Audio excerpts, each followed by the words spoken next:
வணக்கம். இன்னைக்கு நம்ம பார்க்க போற தலவரலாறு அறுபடை வீடுல ஒன்றான திருத்தணி முருகன் கோவிலோட அற்புதமான ஸ்தல புராணத்தை தான் பற்றியது. தமிழகத்தோட புகழ்பெற்ற முருகன் தலங்கள்ல ஒன்றாக விளங்கும் திருத்தணி ஆயிரக்கணக்கான பக்தர்களோட நம்பிக்கையின் மையமா இருக்கு. இந்த மலையை நோக்கி செல்லும் ஒவ்வொரு பக்தரோட மனதிலும் ஒரு அமைதி பிறக்குது. ஆனா இந்த தலத்திற்கு ஏன் முருகப்பெருமான் இந்த மலையை தனது இருப்பிடமா தேர்ந்தெடுத்தார்? அதற்கான பதில ஸ்தல புராணம் நமக்கு அளிக்குது. என்னன்னு பார்க்கலாம். தேவர்கள் அனைவரையும் துன்புறுத்திய சூரபத்மன் அசுரன் அழிக்க சிவபெருமானோட நெற்றிக்கண்ணிலிருந்து தோன்றியவர் தான் முருகப்பெருமான். வளர்ந்து வீரத்திலும் ஞானத்திலும் சிறந்தவரா விளங்கிய முருகன் தேவர்களோட வேண்டுகோளோடபடி சூரபத்மனை எதிர்த்து போருக்கு போறார். நாட்கள் பல நீண்டு அந்த போர் மிக கடுமையானதா இருந்ததாம். இறுதியில சூரபத்மன் தோற்கடிக்கப்பட்டான். தீமைகள் அழிஞ்சிச்சு. தேவர்கள் மகிழ்ந்தாங்க. உலகமே அமைதி அடைஞ்சது.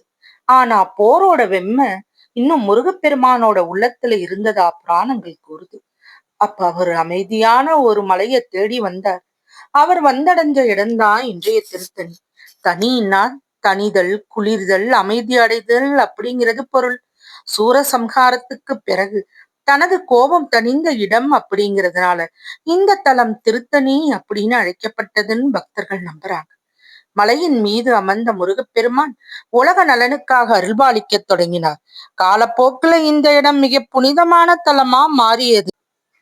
மற்றொரு ஐதீகத்தின்படி தேவர்களின் அரசனான இந்திரன் சூரபத்மனை வென்றதற்கு முருகப்பெருமானுக்கு பல பரிசுகள் அளிச்சார்.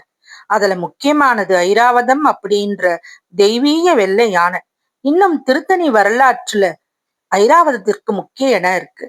திருத்தணி மலையை ஏறி செல்லும் படிக்கட்டுகளுக்கும் ஒரு தனி சிறப்பு இருக்கு. 365 படிகள் இருப்பதா பக்தர்கள் நம்புறாங்க. ஆண்டோட 365 நாட்களையும் குறிக்கும் இந்த படிகளை ஏறும்போது கடந்த ஆண்டோட துன்பங்கள் நீங்கி புதிய நம்பிக்கை பிறக்கும் அப்படிங்கிறது கூறப்படுது.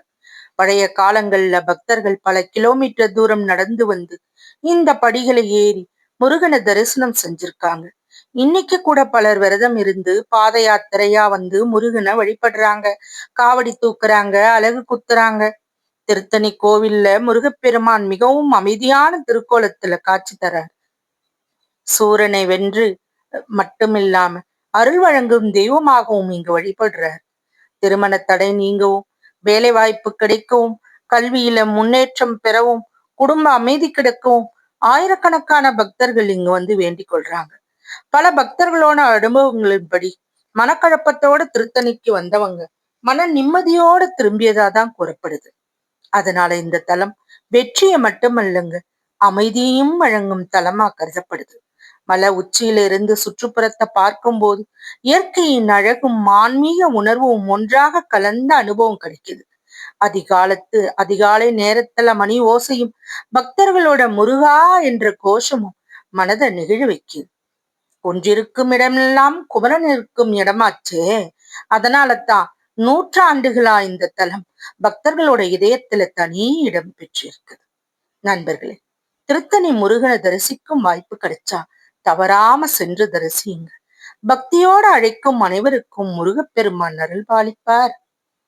இந்த வீடியோ உங்களுக்கு பிடிச்சிருந்தா லைக் செய்யுங்க. உங்க நண்பர்களோட ஷேர் செய்யுங்க. மேலும் இது போன்ற கோவில் வரலாறுகள் மற்றும் ஆன்மீக கதைகளுக்கான வசிவிலாக்ஸ் சேனலை சப்ஸ்கிரைப் செய்யுங்க. நன்றி, வணக்கம். முருகன் அருள் அனைவருக்கும் கிடைக்கட்டும்.